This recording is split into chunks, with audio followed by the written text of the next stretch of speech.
अज़ीज़ तलबा, आज हम पिछले साल का NTSC सेट जो है 2020-21 का क्वेश्चन पेपर साइंस का सवाली पर्चा हल करने की कोशिश करेंगे। ये दूसरा पेपर है स्कॉलस्टिक एप्टीट्यूड टेस्ट, जिसमें साइंस, मैथ्स और सोशल के सवालात आते हैं। यहाँ पर आज हम फिज़िक्स के तबियात के कुछ सवालात हल करने की कोशिश करेंगे। 1 से 13 यानी 13 सवालात तबियात से पूछे जाते हैं और 14 से लेकर 26 नंबर यानी ये 13 सवालात कीमिया से पूछे जाते हैं और क्वेश्चन नंबर 27 से लेकर 40 तक यानी 14 सवालात हयातियात से पूछे जाते हैं। तो टोटल 40 सवालात साइंस से इसमें पूछे जाते हैं। तो सबसे पहले आज हम फिज़िक्स के कुछ सवालात इल्म तबियात के कुछ सवालात हल करने की कोशिश करेंगे। तो इसमें पहला सवाल है, बोझ उठाने वाले कुली अपने सर पर गोल कपड़ा रखते हैं जब वो ज़्यादा वज़न उठाते हैं। ऐसा करने से सर और बोझ के दरमियान ताल्लुक़ होता है। ऑप्शन ए है, कम होता है और दबाव भी कम होता है। बी यानी ताल्लुक़ बढ़ाया जाता है और दबाव कम होता है। सी कम होता है और दबाव बढ़ता है। डी बढ़ता है और साथ साथ दबाव भी यानी ताल्लुक़ बढ़ता है और साथ साथ दबाव भी बढ़ता है। तो इसका सही जवाब होगा बी, ताल्लुक़ बढ़ाया जाता है यानी और दबाव कम होता है। ये किस तरह होता है अब हम इस वीडियो में देखेंगे। कुली को आपने देखा होगा, भारी वज़न उठाना पड़ता है उन्हें, है ना। तो अपने सर के ऊपर देखिए यहाँ पे कपड़े को गोल लपेट कर क्यों रखते हैं। ऐसा करके वो अपने सर के साथ वज़न के इत्तिसाली रकबे में इजाफ़ा कर देते हैं। इस तरह इनके सर के ऊपर लगने वाला दबाव कम होता है, यानी रकबा ज़्यादा हो गया तो दबाव कम, अगर रकबा कम हो गया तो दबाव ज़्यादा हो जाता है। इसलिए इस तरह से कपड़े को गोल लपेट के अपने सर के ऊपर रखते हैं ताकि दबाव कम हो सके और ये जो इत्तिसाली रकबा है वो ज़्यादा हो सके। अच्छा बच्चों, क्या बता सकते हैं कि कांधे पर लटकाने वाले थैलों में पट्टियों के बजाय देखिए चौड़ी पट्टियाँ, पतली पट्टियों के बजाय पट्टियाँ कैसी हैं? चौड़ी हैं। आप जो स्कूल को बैग लाते हैं उसकी पट्टियाँ कैसी होती हैं? चौड़ी होती हैं। क्यों होती हैं वो? इस तरह चौड़ी पट्टियाँ क्यों लगाई जाती हैं? रकबा ज़्यादा क्यों किया जाता है? ताकि दबाव कम किया जा सके। काटने और सुराख करने वाले औजारों के किनारे धारदार क्यों होते हैं? ताकि दबाव बढ़ाया जा सके। रकबा कम हो गया तो दबाव ज़्यादा होता है और रकबा ज़्यादा है तो दबाव कम होता है। नेक्स्ट सवाल है आपका, एक लड़का 20 सेकंड में 260 मीटर फासला तय करता है और 300 मीटर का फासला 20 सेकंड में तय करता है, तो लड़के की औसत रफ्तार क्या है? हमें यहाँ पर औसत रफ्तार मालूम करना है, एवरेज वेलोसिटी। तो इसके लिए हमें दोनों फवासिल को जमा करना पड़ेगा और दोनों औकात को जमा करना पड़ेगा। तो यहाँ पर हमें सही जवाब हासिल होता है 14 मीटर फ़ी सेकेंड। वे कैसे हासिल होता है इस वीडियो में देखेंगे। हमने यहाँ क्या किया, 260 मीटर का फासला जमा 300 मीटर का फासला, इन दोनों को जमा कर दिया है, बटा 20 सेकेंड जमा 20 सेकेंड। तो 260 जमा 300 कितने हुए? 560 मीटर, बटा टोटल वक्त कितना हो गया? 40 सेकेंड। इनको कट करने पे हमें क्या हासिल हुआ? 0 यहाँ कट हो गया। 56 को हम 4 से तकसीम करने पे हमें 14 मीटर फ़ी सेकेंड जो है औसत रफ्तार हमें 14 मीटर फ़ी सेकेंड हासिल हुई। तो औसत रफ्तार मालूम करने के लिए हमने दोनों फवासिल को जमा किया, फासलों को, और बटा दोनों औकात को हमने जमा किया, तो हमें औसत रफ्तार हासिल हुई। अब हमारा तीसरा सवाल है, दर्ज झैल मौके पर कशिश सखल की बेहतरीन अंदाज में तशरीह होती है। इसमें से जो मौके दिए गए हैं इनमें किस में हम कशिश सखल की तशरीह कर सकते हैं? ए है ज़मीन के अतराफ़ चाँद की गर्दिश, बी है लहरों का मदोजज़र, सी है हवाई जहाज़ की हरकत, डी है कशिश जो हमें ज़मीन से जोड़े रखती है, ई है सीलिंग पंखा या सीलिंग पंखे के पंखों की हरकत। तो इसमें सही जवाब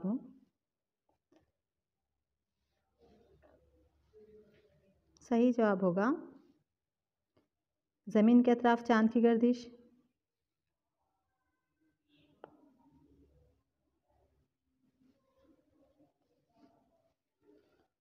ये कशिश सखल की बेहतरीन तशरीह है। लहरों का मदोजज़र बी, ये भी आता है। और हवाई जहाज़ की हरकत, ये तो नहीं आता कशिश सखल के दायरे में। कशिश जो हमें ज़मीन से जोड़े रखती है, ये भी कशिश सखल की तशरीह करती है। और सीलिंग पंखा या पंखों की हरकत, ये नहीं आएगा।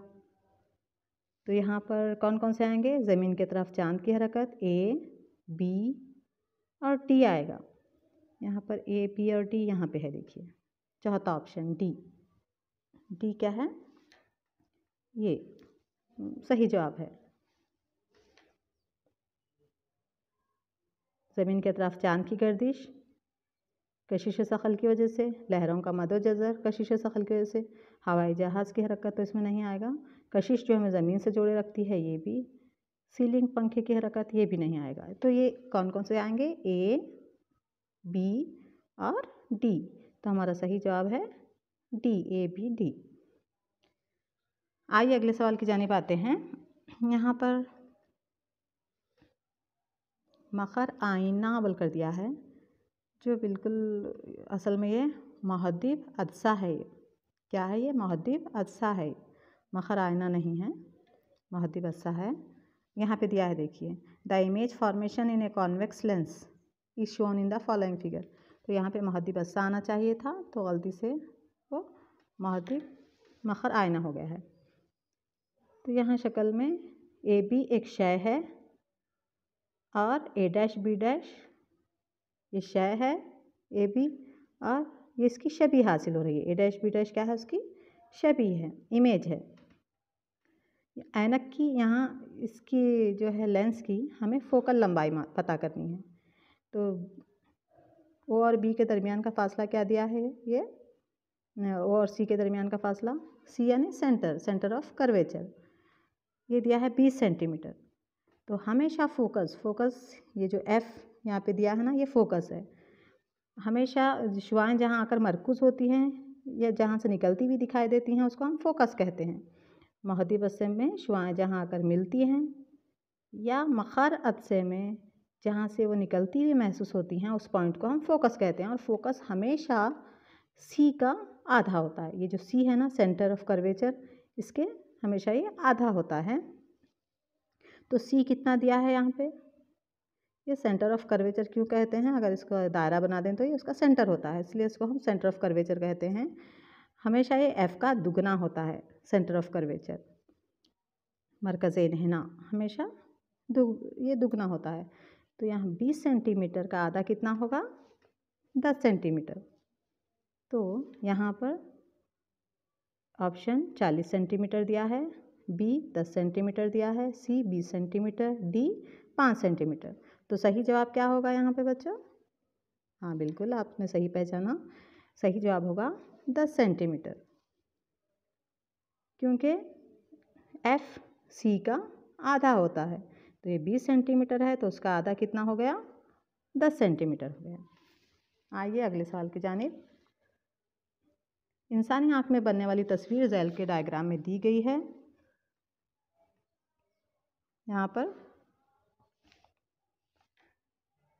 यहाँ देखिए, ओ समझे शय है, शबी कहाँ हासिल हो रही है? इधर पीछे हासिल हो रही है, यहाँ पर शबी हासिल हो रही है रेटिना के पीछे।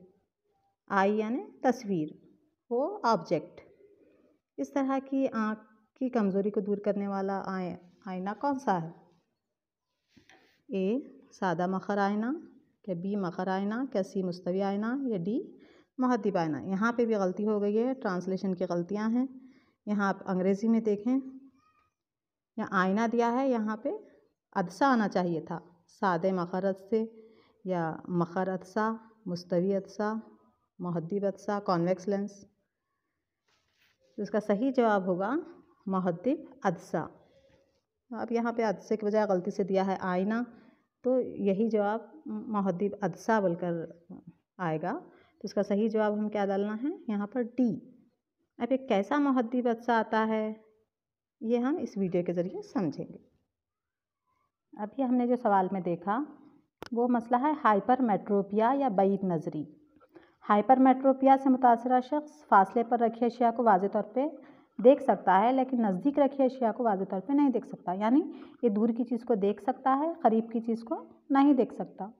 ऐसा इसलिए होता है क्योंकि नज़दीक रखी हुई शय से रोशनी की शुआएं रेटिना के पीछे यहाँ पर बनती हैं जाकर पीछे। इस वजह से ये सही मुनासिब तौर पर नहीं देख पाता। इसको करेक्ट करने के लिए अब चूँकि शुआएं इधर पीछे जा रही हैं, पूरा अक्स पीछे बन रहा है, तो इसको मुनासिब मुहद्दिब अदसा इस्तेमाल करके शुआओं को इधर रेटिना के इधर सामने यहाँ पे मरकूज़ किया जाता है। जो पीछे अक्स बन रहा था उसको इधर क़रीब लाने के लिए हम कौन सा अदसा इस्तेमाल किए? मुहद्दिब अदसा। तो ये मुहद्दिब अदसा तब शुआओं को मरकूज़ कर कर अक्स को सही मुकाम पर अक्स हासिल होता है। ये नुक्स आँख के लेंस की फोकल लंबाई बहुत ज़्यादा या फिर आईबाल बहुत छोटी हो जाने की वजह से पैदा होता है। तो इसकी तस्हीह मुनासिब पावर के मुहद्दिब लेंस के इस्तेमाल से हो सकती है। तो मुहद्दिब लेंस का इस्तेमाल कर कर हम हाइपरमेट्रोपिया से मुतासर आँख की तस्हीह कर सकते हैं। मायोपिया के लिए हम मखर अदसा इस्तेमाल करते हैं, हाइपरमेट्रोपिया के लिए हम मुहद्दिब अदसा इस्तेमाल करते हैं। अगला सवाल है 3.5D + 2.5D सवाल नंबर 6 और 1D क़ुव्वत रखने वाले आईने किसी एक आले में इस्तेमाल होते हैं तो उनकी मजमूई क़ुव्वत का असर ऐसा होता है। अब यहाँ हमें क्या करना पड़ेगा?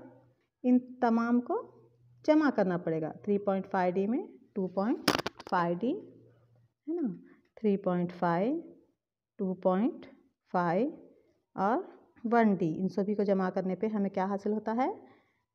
7D। यानी सी जो ऑप्शन है वो दुरुस्त है, तो हमें 7D हासिल होगा। अगला 7वां सवाल है हमारा 20 kg वज़नी शय पर क़ुव्वत डालने पर उसकी रफ़्तार 6 मीटर फ़ी सेकंड से 3 मीटर फ़ी सेकंड को तब्दील होती है। क़ुव्वत से होने वाला काम। अब यहाँ पर हम वर्क डन यानी किया गया काम पता करना है। जो वज़न कितना है? 20 kg है, मास m, और रफ़्तार कितनी है? 6 मीटर से 3 मीटर फ़ी सेकंड। यानी इब्तिदाई रफ़्तार u 6 मीटर है और इंतहाई रफ़्तार v 3 मीटर को तब्दील हो रही है। तो उस पर कितना काम किया गया? ऑप्शन है 510 joule, B -510 joule, C -270 joule, D मुस्बत 270 जूल। अब हम इस वीडियो के ज़रिए देखेंगे कि किस तरह कौन सा जवाब दुरुस्त है और क्यों। इस सवाल में किया गया काम मालूम करना है तो वर्क डन मसावी है 1/2 m, v की दूसरी मनफी u की दूसरी ज़ाब्ता इस्तेमाल करेंगे हम। 1/2 ज़रब कमियत कितनी है सवाल में? 20 किलोग्राम। तो v की दूसरी, v कितना है? 3, तो 3 की दूसरी मनफी u कितना है? इब्तिदाई रफ़्तार 6 है, तो 6 मीटर से रफ़्तार घट कर क्या हो जाती है? 3 मीटर फ़ी सेकंड हो जाती है। 6 मीटर फ़ी सेकंड से 3 मीटर, तो v कितना है? 3 मनफी u कितना है? 6, तो 3 की दूसरी मनफी 6 की दूसरी, तो 20 को काटने पे 10 हासिल हुआ यहाँ पर 2 से, और 3 की दूसरी क्या है? 9 मनफी 6 की दूसरी 6 6 36, 10, तो 9 में से 36 निकाल रहे हैं, यानी 36 में से 9 निकाल रहे हैं तो 27 हासिल होगा। अलामत बड़े अदद की हमने यहाँ पे ली है, तो 10 को मनफी 27 से ज़रब देने पे हमें मनफी 270 जो है इसका जवाब हमें हासिल होता है। तो किया गया काम कितना है इसमें? मनफी 270 जूल। तो इसका दुरुस्त जवाब कौन सा है? सी -270 जूल। आइए अगले सवाल की जानिब आते हैं। दिए गए बयानात पर गौर करें और सही जवाब की निशानदेही करें। पहला बयान है बयान 1, बायोगैस की दर्जे हरारत बायोमास से ज़्यादा है। दूसरा बयान है बयान 2, बायोगैस कम आलूदगी पैदा करती है बायोमास से। तो ए पहला बयान गलत, दूसरा सही। बी है पहला सही, दूसरा गलत। सी है पहला और दूसरा दोनों गलत। डी है पहला और दूसरा दोनों सही। तो यहाँ पर देखिए बायोगैस की दर्जेदात बायोमास से ज़्यादा होती है, सही है, बिल्कुल सही बयान है। दूसरा बयान बायोगैस कम आलूदगी पैदा करता है बायोमास से, ये भी बिल्कुल सही है, ये बयान भी सही दुरुस्त है। तो इस तरह से कौन सा ऑप्शन सही होगा? डी ऑप्शन जो है दुरुस्त होगा। यहाँ पे 1 और 2 दोनों बयान सही हैं। अगला सवाल है सवाल नंबर 9। आबशार में ऊपर के पानी से ज़्यादा नीचे गिरने वाले पानी में ज़्यादा हरारत होती है क्योंकि ए गिरता हुआ पानी सूरज की रोशनी को जज़्ब करता है। बी तवानाई बिला हरकत से गिरता हुआ पानी हरारत में तब्दील होता है। सी पानी जो नीचे गिरता है तवानाई बिल क़ुव्वत रखता है। या डी पत्थर जो नदी के निचली सतह में होते हैं वो हरारत पहुंचाते हैं। सोचिए आप कौन सा सही हो सकता है? गिरता हुआ पानी सूरज की रोशनी जज़्ब कर लेता है, दे रहा है। दूसरा है तवानाई बिल हरकत से तो यहाँ पर हमें ये जवाब सही लगा कि तवानाई बिल हरकत से गिरता हुआ पानी क्या है? हरारत में तब्दील होता है। तवानाई बिल हरकत किसे कहेंगे? वो तवानाई जो किसी जिस्म में उसकी हरकत की वजह से पाई जाती है, ऐसी तवानाई को हम तवानाई बिल हरकत कहते हैं। तो तवानाई बिल हरकत से गिरता हुआ पानी क्या है? हरारत में तब्दील होता है। अगला सवाल है दर्ज झैल के बयानात को ए और वजह आर का सही इंतखाब करें। बयान दिया गया है और इस बयान की वजह दी गई है, तो हमें देखना है इसमें कौन दुरुस्त है कौन गलत है, क्या दोनों दुरुस्त हैं या दोनों गलत हैं। बयान ए जब घरेलू बरक़ी तारों से ज़्यादा वोल्टेज गुजरता है तो फ़ौरन टीवी जल जाता है। सोचिए क्या ऐसा होता है कि करंट आते ही टीवी जल जाए ज़्यादा करंट आने पे। दूसरा वजह क्या दिया है उसकी? डीपी स्विच जोड़ा जाता है घरेलू तारों से जो बिजली की दस्तयाबी को रोकता है जब ज़्यादा वोल्टेज होता है। वो बोल रहा है जब वोल्टेज ज़्यादा बढ़ जाता है तो डीपी स्विच जो है मुनक़ता कर देता है कनेक्शन को। ए सही और ए आर के लिए सही वजह पेश करता है। बी है ए सही और ए आर के लिए सही वजह नहीं है। सी है ए गलत और आर सही है। और डी है ए और आर दोनों गलत हैं। तो इसका सही जवाब होगा जब वोल्टेज बढ़ जाता है तो बरक़ी जो बल्ब हैं या दूसरे आलात हैं वो फ़ौरन क्या हो जाते हैं? जल जाते हैं। इसलिए हम फ्यूज़ का इस्तेमाल करते हैं। ये फ्यूज़ जब वोल्टेज ज़्यादा हो जाता है तो फ्यूज़ का तार पिघल कर जो कनेक्शन है घर के आलात से करंट का वो टूट जाता है, सिलसिला मुनक़ता हो जाता है। इस तरह से बरक़ी आलात जलने से महफूज रहते हैं। तो ऑप्शन ए जो है करेक्ट दुरुस्त है, बयान भी दुरुस्त है और उसकी वजह भी दुरुस्त है। साइंस के उस्ताद तालिब इल्म से खुश्क बैटरी के आखिरी मज़मर फ़र्क को जांच के लिए कहते हैं। तालिब इल्म कौन सा आला इस्तेमाल करता है? मज़मर फ़र्क देखने के लिए हम क्या इस्तेमाल करते हैं? जी ए AC वोल्टमीटर या बी AC एमीटर या सी DC एमीटर या डी DC वोल्टमीटर।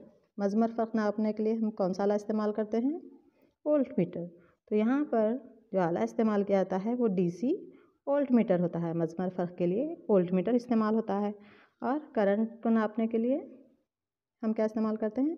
एमीटर इस्तेमाल करते हैं, है ना। तो यहाँ पे सही जवाब होगा DC वोल्टमीटर, डी।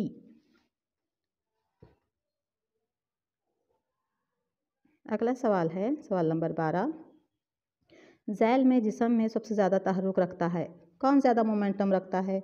ए 8 kg की कमियत 6 मीटर फी सेकंड की रफ्तार से हरकत करती है या बी 4 kg कमियत 11 मीटर फी सेकंड की रफ्तार से हरकत करती है या सी 10 kg कमियत 4 मीटर फी सेकंड की रफ्तार से हरकत करती है या डी 45 kg की कमियत 1 मीटर फी सेकंड की रफ्तार से हरकत करती है। तो यहाँ पे हम 1/2 MV की दूसरी जो है तवानाई बिल हरकत का ज़ाब्ता इस्तेमाल करके हम इन चारों को हल करके देखेंगे और पता करेंगे कि कौन सा जवाब सही है।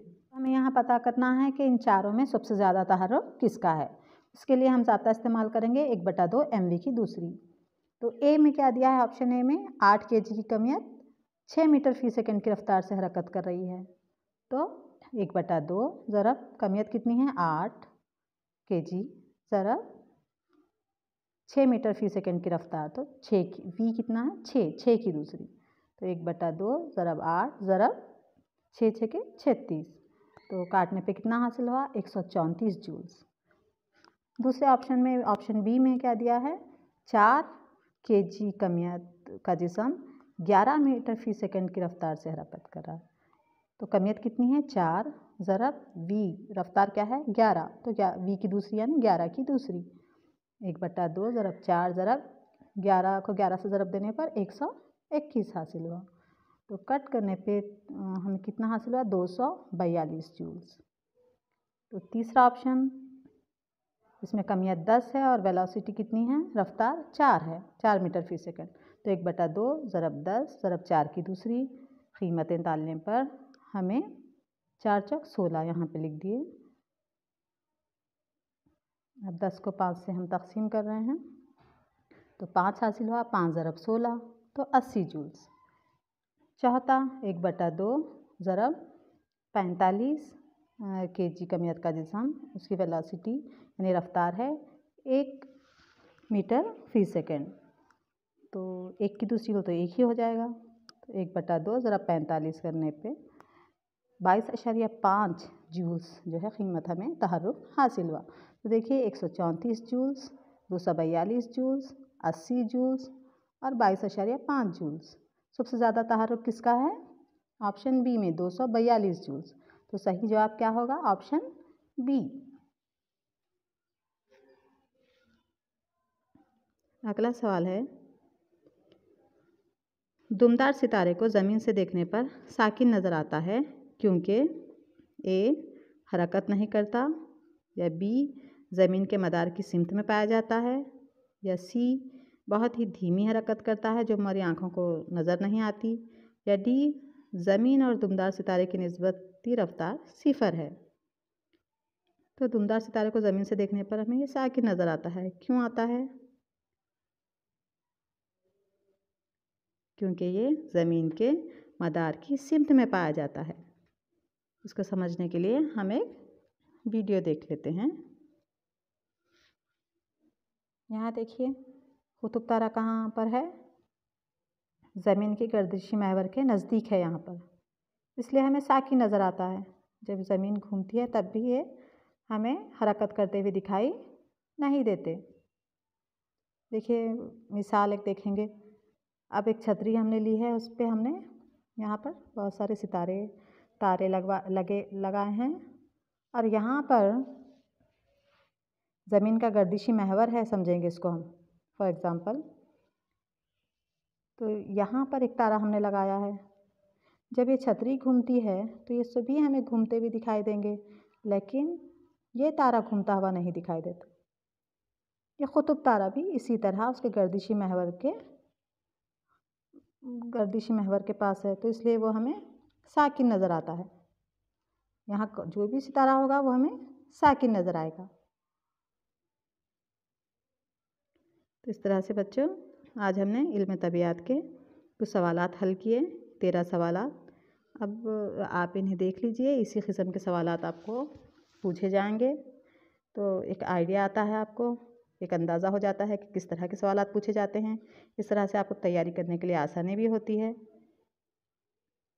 आपको किस तरह पढ़ना है, किस तरह ज़वाबित याद करना है और उन ज़वाबित का इस्तेमाल करके मसाइल को किस तरह हल करना है, ये आपको आइडिया आएगा।